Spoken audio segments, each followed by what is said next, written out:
இருக்கக்கூடிய பொருளை வச்சு இந்த மாதிரி மோரை குடிச்சு பாருங்கள். டேஸ்ட் ரொம்ப நல்லா இருக்கும், உடம்புக்கு ரொம்ப ஆரோக்கியமாக இருக்கும். Friends, welcome to Sasthika kitchen. நம்ம கிச்சனில் நெல்லிக்காய் மோர் ரெடி பண்ணலாம்.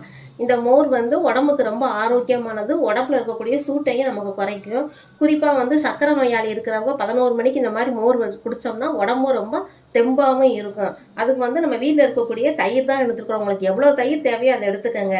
நெல்லிக்காய் குண்டு நெல்லிக்காவாக எடுத்துக்கிடுவோம், 2 நெல்லிக்காய். மல்லித்தலை, சீரகம், உப்பு, இஞ்சி இதை நல்லா நம்ம மிக்சியில் அரைச்சி மோராக ரெடி பண்ணலாம். இப்போ எப்படி செய்யலாங்கிறத பார்க்கலாம். இப்போ நம்ம எடுத்து வச்சிருந்த நெல்லிக்காயை இந்த மாதிரி நம்ம தோல் நல்லா சீவி எடுத்துக்கிறோம், துருவி எடுத்துக்கிறோம். துருவி எடுத்துகிட்டு நம்ம மிக்சியில் போடும்போது நல்லா அரைப்பட்டும் வரும், டேஸ்ட்டும் ரொம்ப நல்லாயிருக்கும். கொட்டையை எடுத்துக்குவோம். கொட்டையை எடுத்துகிட்டு நல்லா இந்த மாதிரி துருவி எடுத்துக்கிடுவோம். நெல்லிக்காய் நம்ம இந்த மாதிரி துருவி எடுத்துக்கிடுவோம். இந்த இருக்க கொட்டையை நம்ம தனியாக கீழே போட்டுடலாம். அடுத்து நம்ம எடுத்து வச்சுக்க இஞ்சியும் இந்த மாதிரி துருவி எடுத்துக்கிடுவோம். துருவி நம்ம மிக்சியில் போடும்போது நல்லா சாறு நல்லா இருக்கும். அப்படியே அரைக்கிறத காட்டலாம்.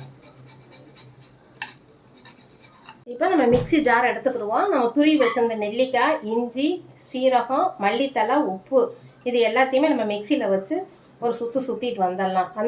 நல்லா அரைச்சதுக்கப்புறம் நம்ம எடுத்து வச்சிருந்த தயிரை சேர்த்து அரைக்கலாம். நெல்லிக்காய், இஞ்சி, சீரகம், உப்பெல்லாம் சேர்த்து அரைச்சிருக்கோம். பச்சை மிளகா போடலை, உங்களுக்கு காரத்துக்கு தகுந்த மாதிரி சேர்த்துக்கங்க. நான் பாதி மிளகா சேர்த்துக்கிறேன். தயிர் நம்ம எடுத்து வச்சிருந்த தயிரையும் சேர்த்துக்கிடுவோம். உங்களுக்கு கூட தேவைப்பட்டால் தயிர் இன்னும் கூட சேர்த்துக்கோங்க. இன்னும் கிருமியாக தேவைப்பட்டதுன்னா தண்ணி கொஞ்சம் கலந்து கூட நம்ம அடித்து எடுத்துக்கலாம். நம்ம நெல்லிக்காய், தயிர் எல்லாத்தையுமே சேர்த்து அரைச்சிட்டு வந்துட்டோம். இந்த மாதிரி வச்சு நம்ம ஃபில்ட்ரு பண்ணிடுவோம். வடிகட்டிட்டு அப்படியே நம்ம குடிக்கிறதா. டேஸ்ட்டு ரொம்ப நல்லாயிருக்கும், உடம்புக்கு ரொம்ப ஆரோக்கியமானது. நெல்லிக்காய் சாப்பிடாத குழந்தைங்க கூட சாப்பிடுவாங்க.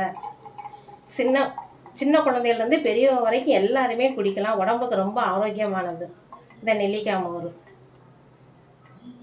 நெல்லிக்காய் மோர் இந்த மாதிரி செஞ்சு பாருங்கள், டேஸ்ட்டு ரொம்ப நல்லாயிருக்கும். நம்ம இதை அப்படியே எடுத்து கூட குடிச்சுக்கலாம்.